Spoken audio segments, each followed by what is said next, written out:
In honor of the Nintendo Switch 2 releasing this month, I thought I'd cover one of the true classics of the console that preceded it on the channel today. I am of course talking about the one and only Payday 2 Switch Edition. Come on guys, you know I can't escape my fate. In all seriousness though, what the hell is this game? Payday 2, whilst not quite the cockroach modern Skyrim has become, has refused to go away over the years, being ported through generations, brought back to life on PC, and according to a recent statement by the new CEO, might even be due a second revival on Steam later this year. Off the top of my head, we have the original launch editions on Xbox 360 and PS3, the very strange Safecracker edition I had to go back 11 years on my own channel to discover, including only the first 3 DLCs ever released, Crime Wave Edition for Xbox One and PS4, alongside its many DLC bundles, Master Plan, Big Score, etc., and of course, the black sheep of the family and this video's focus, the Nintendo Switch version. This bad boy was launched all the way back in February 2018, receiving a full box release and existing in what can only be described as an interstice in terms of content and polish. Obviously more feature complete than anything from the 360 PS3 era, but missing enough to make the other consoles look comparatively up to date, despite they themselves not receiving a proper patch since December 2019, and being notoriously under-supported. What's more, this isn't just a case of being left behind by updates. Despite its 2018 release, it's built on a version of Payday 2 that was already outdated as of late 2016. In fact, it's a version of Update 117 that saw a sizable addition just one day later on PC in the form of the returning classic Panic Room. So yeah, I'm not sure there's much of an excuse. Even stranger though is the fact that the Switch version has access to content that wouldn't even be seen on PC until August of 2018, as Joy and an unpatched version of her hacker perk deck do exist in this game that somehow lacks any traces of Scarface, Sangres or Duke. Things took another turn last year when the licenses expired for many of Payday 2's most impactful crossovers. We lost the likes of Bodhi, Jimmy and John Wick alongside their associated heists and weapons, as they were ripped out of newly purchased copies of the game. Except, because development of this port was handled entirely by Sumo Digital, a UK studio responsible for games like Warhammer Boltgun and the recently sunset Texas Chainsaw Massacre, not only were updates off the table, they also couldn't afford to get them back to adjust the Switch version to meet the legal standard, meaning it was instead ripped from the Switch store. This means it's now only available if you can get your hands on one of the few physical copies flying around, which, let me tell you, aren't all that cheap. But you guys know I can't help myself. If it's a piece of Payday history, I need to own it. However, that unfortunately means I guess I also need to play it. That being said, I have a singular goal within today's video. Complete one heist in loud on Deathwish difficulty to see how it matches up with the modern PC version of the game. This is the story of how I fell in love with Payday 2's most inexplicable creation and the many baffling discrepancies that result in a gameplay experience that's impossible to replicate. First of all, yes, I am one of the first people in the world to boot this thing up on the brand new Switch 2. Ask me anything. A dubious honour, all things considered. You see, whilst it might have improved some of those egregious load times this game notoriously had, it hasn't done much to work over those sketchy visuals. It certainly has the look of a handheld version of Payday 2, with somehow even dirtier textures than we've grown accustomed to over the years. Although some of the brighter, more visually striking heists such as Birth of Sky scrub up okay. I think my main issue is the fact that text is almost illegible in places. Just look at these downscaled heister names for reference. Anyway, jumping in for the first time, I'm pleased to say that after a filthy little steal from the rich montage,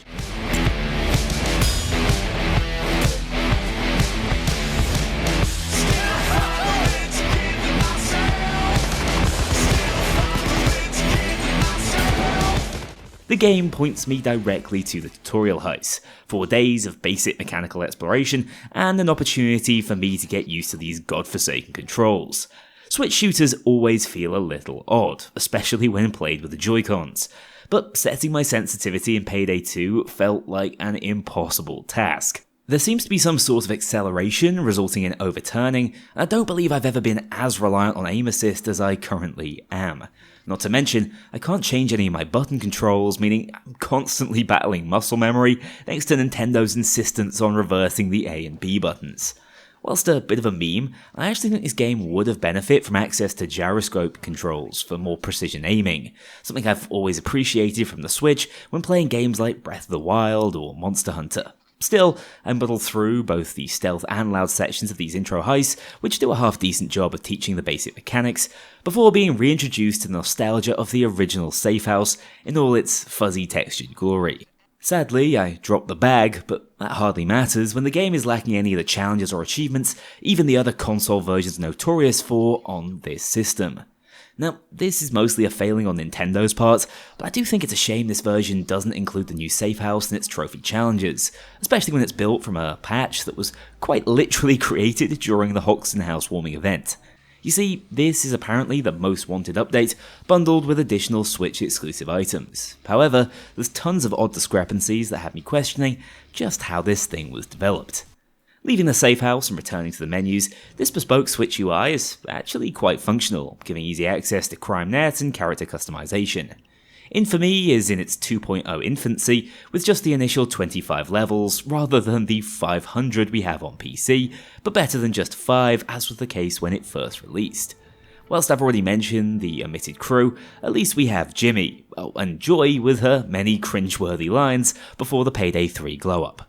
Also, isn't that Sangre's mask her LEDs just morphed into? That bloke literally doesn't exist in this game, so this was some serious foreshadowing for Switch players, and further evidence that Joy was designed long after Sangres himself was added on PC in March 2017.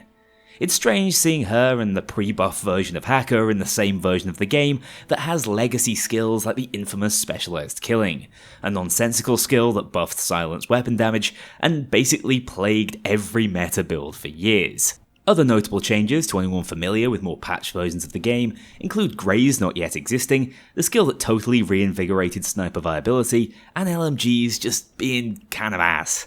They used to have low SMG style damage numbers without the concealment to match, before an update turned them into 100 round mag DMRs for some reason. My plan is to purchase the Predator 12 gauge and turn it into a no aim required fire spewing monster with Dragon's Breath rounds. There's just one tiny flaw in that plan. Finding attachments in this game is entirely based on RNG. Without Wick's Continental Update, we're lacking the coin mechanic that enabled us to actually purchase attachments straight up, meaning that entire build concept is locked behind a minuscule chance on a loaded dice roll. To make matters worse, CrimeNet didn't have a filter system back in the day, and the only available lobby online at 9 PM on a Sunday evening is a 1-down boiling point, which I'm not willing to ruin for the remaining Switch community by joining effectively level 0. I should note that we're also missing career mode, meaning there is no nice way to ease into this thing. Instead, I have to go my own way and start leaning on the sacred Payday techniques passed down over the generations. This is 4 stores, and this is the ECM cheese strategy, allowing me to clear the heist without any effort at all, a true classic for those console heisters out there. Next up, a bank heist gold, another simple, basic experience to get accustomed to loud gameplay. You might notice that I only have 2 crewmates with me here. That's another legacy feature, given the Switch version predates the Henchman update. This buffed the crew AI massively, allowing you to bring a full team, dictate their loadouts, and receive perks for playing alongside them. The version of the crew we're playing with here is hardly any better than it was at launch, with the only additional utility being the ability to tell them to hold their ground and follow. These lads are so lazy they won't even hold on to bags for you, meaning I was left hauling the gold all by myself to finally clear the heist. One thing I did note was these unique billboards.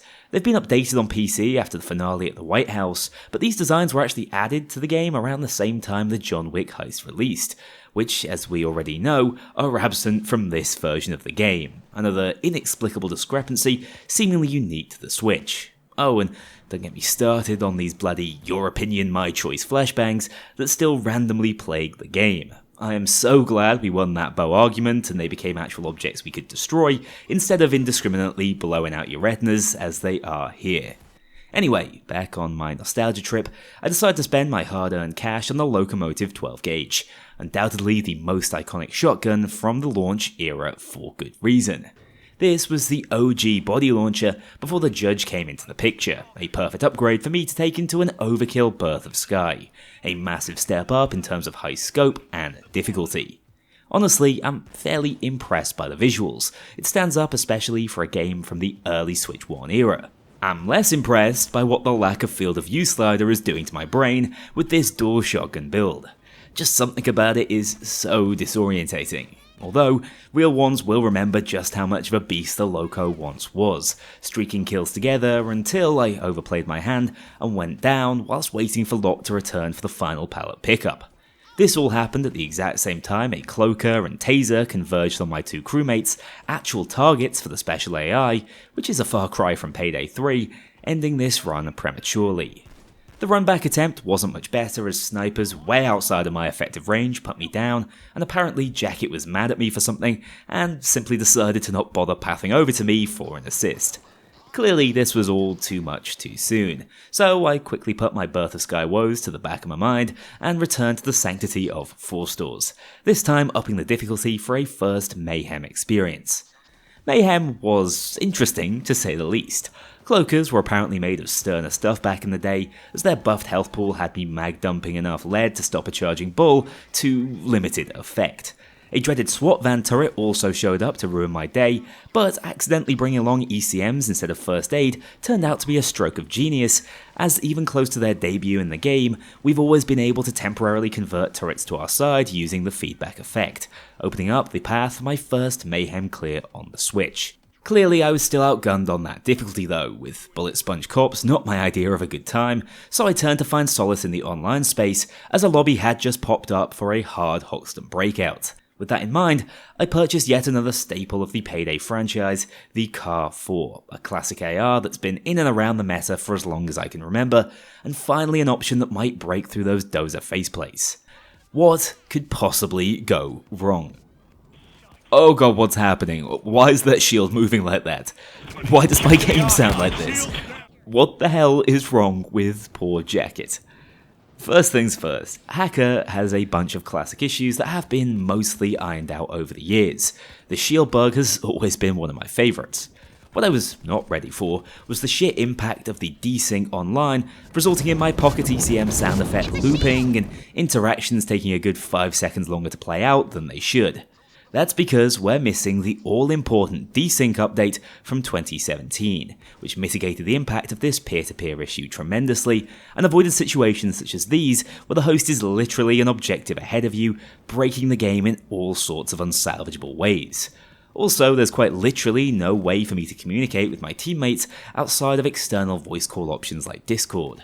Unlike other consoles that have bespoke party chats, or PC with its permanent text chat, the Switch is insanely restrictive when it comes to online comms, meaning short of writing patterns into walls with bullets, I have no mouth and I must scream. Unsurprisingly, this lobby imploded, as did the next one I joined over on Bank Heist after 10 painstaking minutes getting into the vault, when the bloody loot bag I picked up fused with my body, making it physically impossible to proceed with the heist. Honestly, I have no idea how any of this looked from the host perspective, but on my screen, he and Dragon were determined to not take a step outside the bank, resulting in the online session predictably dissolving. Slightly dismayed at the state of a heisting experience so desynced we might as well be robbing banks in different postcodes, the only bastion of safety was surely solo stealth, right? A classic car shop experience. Except at this point, they hadn't realised we need suppressors by default to actually attempt stealth heists, again leaving me at the mercy of the car drop RNG to unlock attachment essential to an entire 50% of the core gameplay loop. Oh, and without the interaction buffs from the crew AI, the struggle of the 20-second lockpick was pretty prohibitive to repeat attempts. Still, the core of the stealth experience felt familiar, with toothbrush takedowns being as satisfying as ever. It's funny actually seeing all these DLC and Steam group items that are regularly locked behind achievements just accessible from the get-go because the console lacks the framework to make the unlock system function. Sadly, the nature of Car Shop requiring a little sieve handling, and the astronomically shit hostage pathing that I can't even blame exclusively on the Switch version, made this even more challenging than it should have been, leading to multiple frustrations, not least with my own inability to actually control my movement, even a tenth as well as I could on keyboard and mouse. Guard detection is no more forgiving though, so as I stumble around the upper floors, I'm bound to trip into someone. Alas, it seems Car Shop is embarrassingly beyond my current abilities. So what about my comfort heist, Ukrainian job? I've managed to locate a suppressor for my Shimano this time, which really helps when clearing out the rear of the store. Once that job's done, the heist is all but clear. Just to sit and wait for drills before wandering straight out the front door, making this my very first Mayhem stealth completion on the Switch. A marker in the sand that tells me I'm obviously ready to take the leap to Goat Simulator, right? You heard me, the Switch version might not have managed to squeeze Panic Room onto its tiny cartridge, but it sure as hell had to contain the literal goat of Payday 2 heists. Really, it would be rude of me to act like a tourist and avoid the Switch version of the most polarizing heist of its generation during this pilgrimage. But first, I need to test out this build to see if the dreaded goat hide and seek day 1 is within my current abilities. Boiling Point was the ideal trial run, a heist I'm incredibly familiar with that also includes a little trial by sniper fire to get me in the mood for what's to come. Within just a few seconds of touching down on the snowy Siberian tundra, I realised I was totally out of my depth. My damage was shocking, the Car 4 with virtually no attachments kicks like a mule, and my meagre health pool lay at the mercy of the Spetsnaz specials unique to this heist. For reference, here is what single combat with a medic currently looks like for my setup. Not sustainable at all. At least back in 2016, the balance team hadn't gone on their full-on horde shooter bender. Spawns were still relatively low, and I don't know if it's just me, but the cops on the Switch version just seem a little extra thick. And I'm not talking Bonnie thick, I mean couldn't hit the broadside of a barn half the time with all the pathing logic of an inebriated sloth. These guys are slow and get lost surprisingly frequently, enabling me to run them around the upper floors whilst the scan took place. Saying all that, they were still more than capable of taking me down as I limped towards the escape, hitting the deck 11 times in total across this heist, carried by the benevolence of my crew AI deciding not to get stuck for once, and the medic bags I'd recently fully specialised in.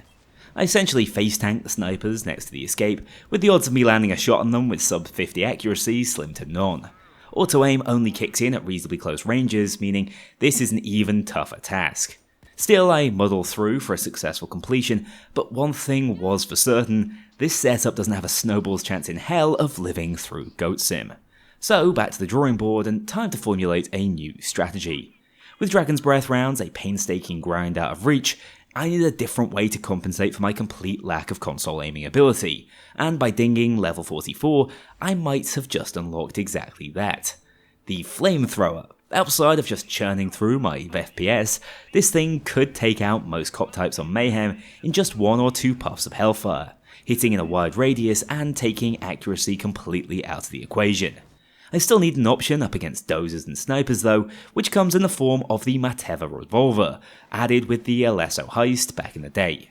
Whilst this thing is nothing crazy in modern Payday 2, where pistols and revolvers have been shafted by meta balance changes time and time again, here, at least on Overkill, this thing can turn into a one-shot headshot machine. Its top-tier accuracy stat without any attachments really seals the deal, as I at least want my shots to go where I'm aiming them if I'm going to go out of my way to actually line them up. I've also decided to stop pretending Hacker is a dodge deck and instead tank up, running the ECM purely for interruption, for what little good that was worth, bearing in mind how limited its effect was at launch. Sadly, it's not providing that map-wide stun we're used to in modern Payday after they overcorrected for its shortcomings. Also, dozers will just crouch and shoot you out of it, as I learned the hard way. To trial this build, I decided to enact revenge on Birth of Sky, after my earlier double embarrassment. This was like night and day. Honestly, this forgotten weapon is so bloody satisfying. The core helmet-flying gameplay feels accentuated when it's taking every ounce of concentration I have to actually land those headshots. Even better, I briefly felt the warming presence of a friend on this as another player joined the heist for a fleeting visit. In this Switch wilderness, it feels like happening across another stranger wandering the outskirts of outer space when you cross paths with another heister. Of course, there's something fundamentally wrong with the connectivity of this game, meaning that beautiful moment of togetherness is fleeting as desync turned Jika the Gru into a statue a couple of minutes later.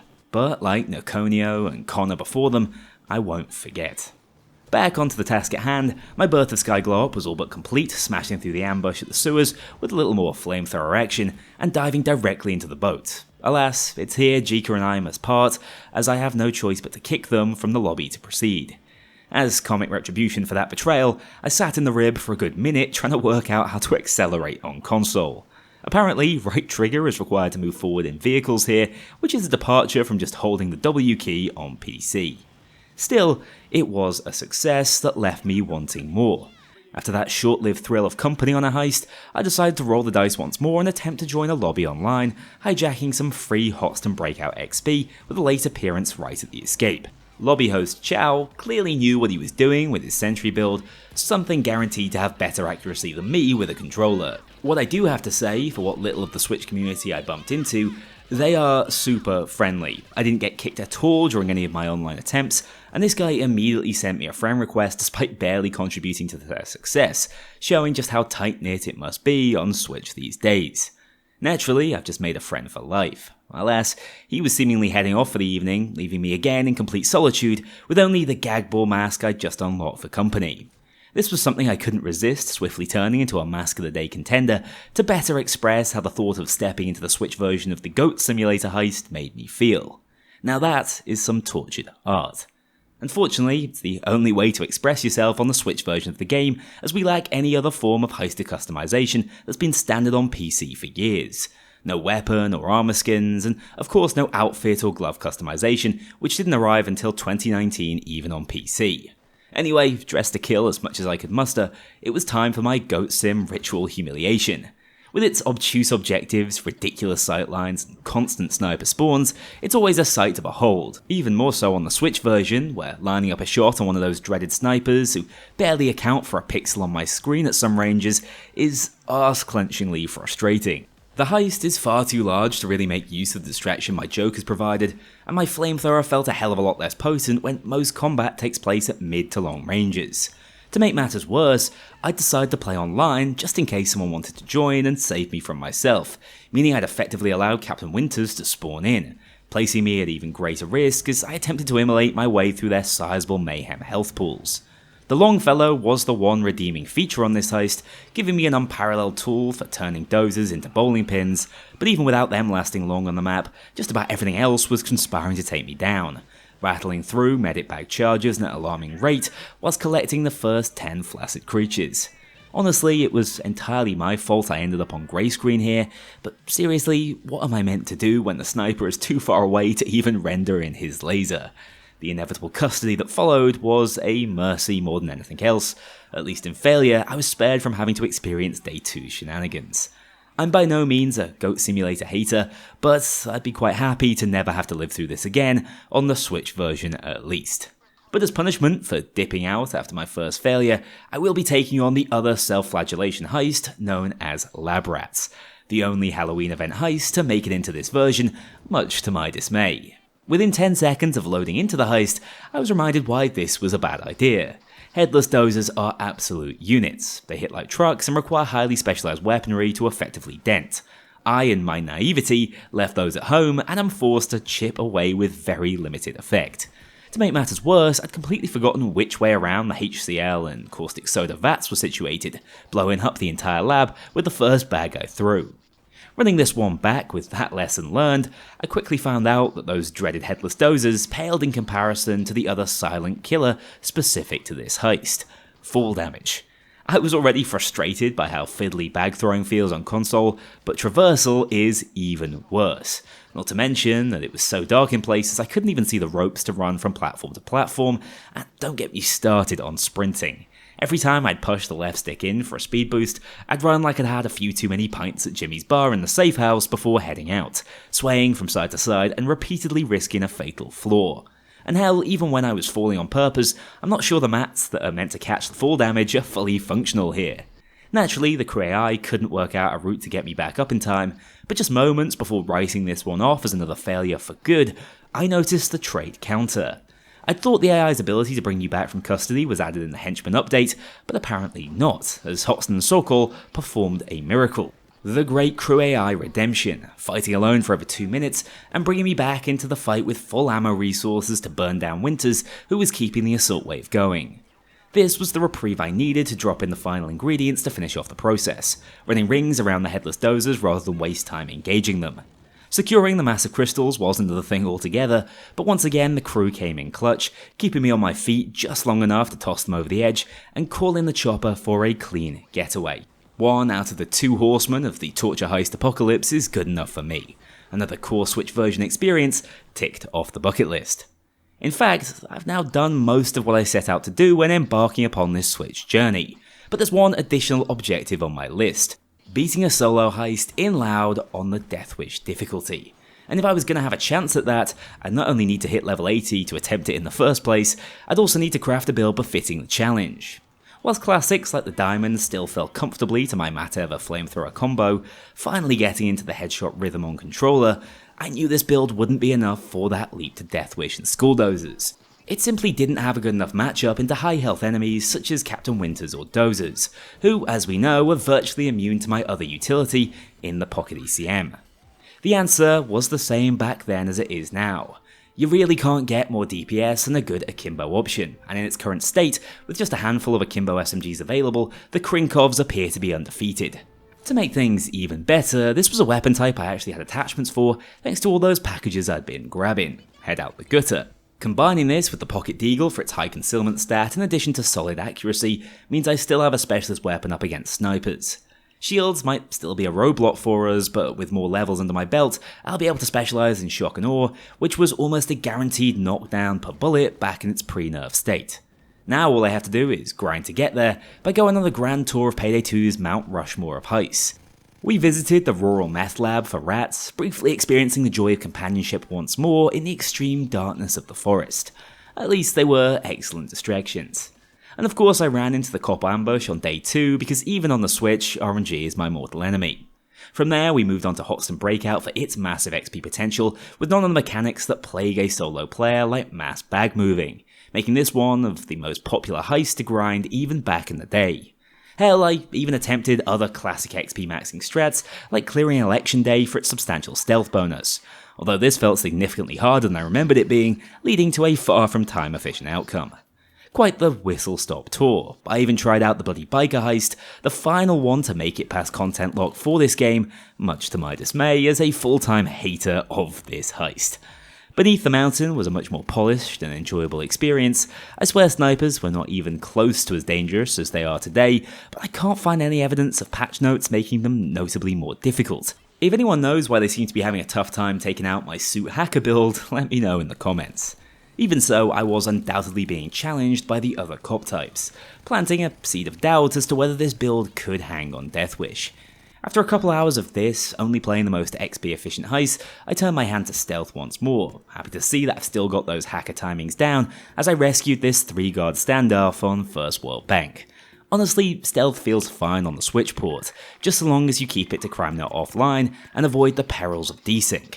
It feels like you can get away with some pretty brazen plays as my movement on the sticks has finally tightened up over these past 10 or so hours. Still, honing my Switch stealth skills was pointless if I wasn't capable of taking on loud heists on Death Wish and above. It was at this point I decided to cast my mind back to what the meta was really like back in late 2016. Before the sniper and LMG buffs, before they broke shotguns or DMRs, there was one weapon class that contentiously ran the show, much to the chagrin of Realism Richards the world over. The crossbow meta. You see, this was before the body expertise changes were implemented, and certainly before Swansong was nerfed. This means crossbows are still slamming dozers for 90% of their sizable headshot multiplier anywhere on the body, and if all else fails, you still have 9 seconds of Swansong invincibility and infinite ammo to right any of your wrongs. Back in 2016, we were literally rewarded for getting downed, the infamous kamikaze rogue build, which I'm going to attempt to take inspiration from here. Sadly, Hacker in this state is a significantly less competent dodge perk deck, but we just have to deal with what we've specialised into. Rounding out the loadout with an explosive judge to deal with shields. I basically have the ideal low detection risk meta build from almost a decade ago at my fingertips. Taking it first for a spin on an actually competent and semi-functional cuck-off lobby, again I have to praise the Switch community for being so friendly and reasonable. I suppose there's not really enough lobbies out there to be toxic in, or you'd run out of people to play with, but it's still a culture shock. Anyway, nothing exploded, we all received a decent experience boost for our efforts, and actually escaped in a reasonable time, which is more than I can say for most cuck-off lobbies on PC. Also, shout out Payday 2 on the Switch for actually managing to sustain a 4-player lobby without my game fully prolapsing, as it has previously. You best believe I wasn't going to try and cook with this desync, but just getting a taste of working co-op combat was enough for me. As for the build, I'd only know if it'd hold up to proper scrutiny if I took it solo, heading back over to Boiling Point to see if I could handle it any better some 40 levels later. Absolutely no chance. Without additional damage multipliers or immense crit luck, dozers are still a slog to break down, and I'm still far too squishy to fight head on. The crossbow is satisfying when my aim's on point, but without ammo outlines, it was virtually impossible to locate my bolts after firing, leading to more trouble than it's worth. I simply lack the precision aiming capabilities I'd have with a mouse and keyboard to make this setup function as intended. I limped to victory, carried once more by medic bag down recharges and swan song, but this wasn't the Deathwish panacea I was hopeful it would be. However, we don't need to entirely go back to the drawing board. We already know the Krinkovs are incredible. Paired with the equally competent high concealment micro Uzi, giving me a 3 SMG setup, I was already outputting all the damage and utility I needed. The final missing puzzle piece of cheese was that 9-second swan song invincibility. Facilitated further by switching over to medic bags, I could abuse the hell out of this effect, spending more time dead than alive and carried around by the incompetent, albeit tanky, pair of allied bots. The stage was perfectly set for the grand finale. Big bank on Deathwish, still probably Payday 2's most iconic heist and difficulty combo.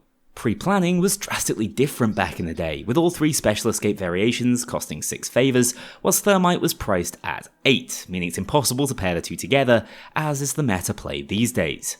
I decided to prioritise the escape rather than the drilling section, as the idea of lugging 4 bags across the entire map with zero crew AI assistance understandably did not appeal. In truth, Deathwish didn't feel like as much of a damage spike as I was anticipating. I wasn't exactly being blown away by these elite SWATs, until I headed up to the roof to drop Floyd on them and tasted those extra spicy sniper rounds. My greatest fear was going down whilst up on the crane out of range of a possible revive, and with Sokol going into custody after it turns out the crew AI don't care about helping each other, that was one less body to eat lead in my place. However, I somehow made it down safely, diving through the roof and back to the sniperless sanctity of the bank interior. Regrouping after entering the inner depths of the bank, I brought Sokol back into the fold and set up the beast, running shuttles to get new parts every time it inevitably broke. Honestly, I'm massively impressed by the damage output of the Krinkovs, paired with the ammo sustain of the micro Uzi to keep ticking over when I didn't need as much burst up front.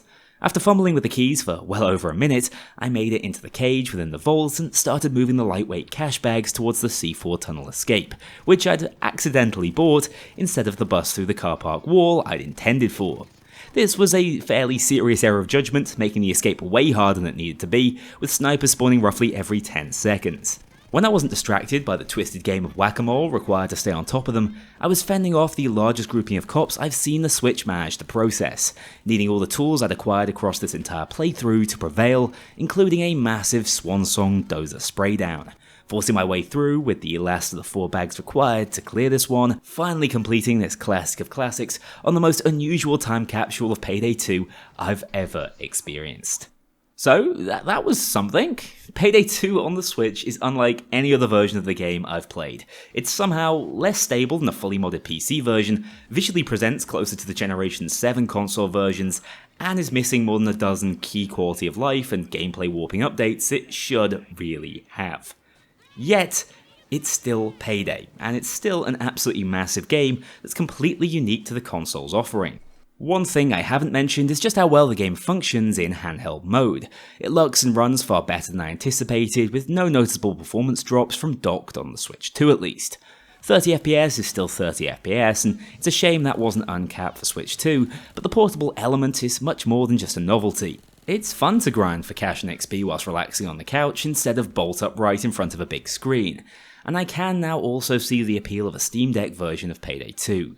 Progression was clunky back in the day, and this version would benefit tremendously from access to the functionality of Continental coins, the diverse challenges brought in by the updated safe house, and some of the more unique missing perk decks like Sicario and Stoic, but it's still innately engaging and replayable, carried by Payday 2's always fresh RNG mechanics. And despite being a heavily abridged version of the game, the heist variety is still a testament to just how impactful those first 3 years of development were between 2013 and 2016. There are 47 unique heists in the game, with the most recent additions including Boiling Point and the Biker Heist. In there you also have some absolute all-timers such as Big Bank and First World Bank. That's not even getting into the additional variation you have from multi-day heists and stealth gameplay. Where I do need to be critical is regarding the online experience. The players keeping it alive seem wonderful, but the actual state of co-op is unforgivable. For the game's price, its shoddy implementation alongside other missing key accessibility features is ludicrous, and why I'd find it hard to recommend trying for any but the most dedicated fans of the series interested in a bit of gaming archaeology. For mega fans like ourselves, this port is a bit of a must experience, given just how unlike any other version it is. But for everyone else, when you can still pick up a copy of the PC game for a fraction of the price, with roughly 2 times the content, it's a bit of a no-brainer. I suppose the only other upside of getting your hands on a Switch copy is that you won't be missing out on the licensed content that's steadily being removed, such as My Boy Jimmy, whose legacy will always be preserved on these cartridges. Fortunately, new players will still get the chance to experience his dulcet tones. In hindsight, playing this game was like discovering a well-preserved set of fossils that you don't quite understand how to piece together. What you end up with looks nothing like it did in its prime, but it's still got a majesty, or at least charm, that's hard to put your finger on at times. I've actually enjoyed the ups and downs of this visit so much, I'm more than willing to return to try to break the meta even further and conquer my own console-aim deficiencies on the dreaded 1-down difficulty, if there is any interest from you guys in seeing that. That said, I'd also love to know how many of you also experienced this strange relic, and if so, did you get much out of it? Also, how did it run on the original Switch? I'm kind of in awe of its existence, to be honest. Let's just say I don't foresee Payday 3 making the leap to Switch 2 anytime soon. That said, thank you so much for watching, guys. As ever, it has been a pleasure. I'm still trying to develop my style with these more explorative videos, so your feedback is always appreciated. If you enjoyed, drop a like and subscribe for more. Do me a massive favour and check out my range of branded Apex Gaming PCs from the link at the top of the description. Take care, and I'll see you all very soon in the next video. A huge thank you to my dedicated Patreon backers. If you want to join this crew in going infamous, check out the link below and pledge as little as $2 to see your name in the credits, or get 24-hour early access to future videos and vote on upcoming content. Take care, I'll see you all soon.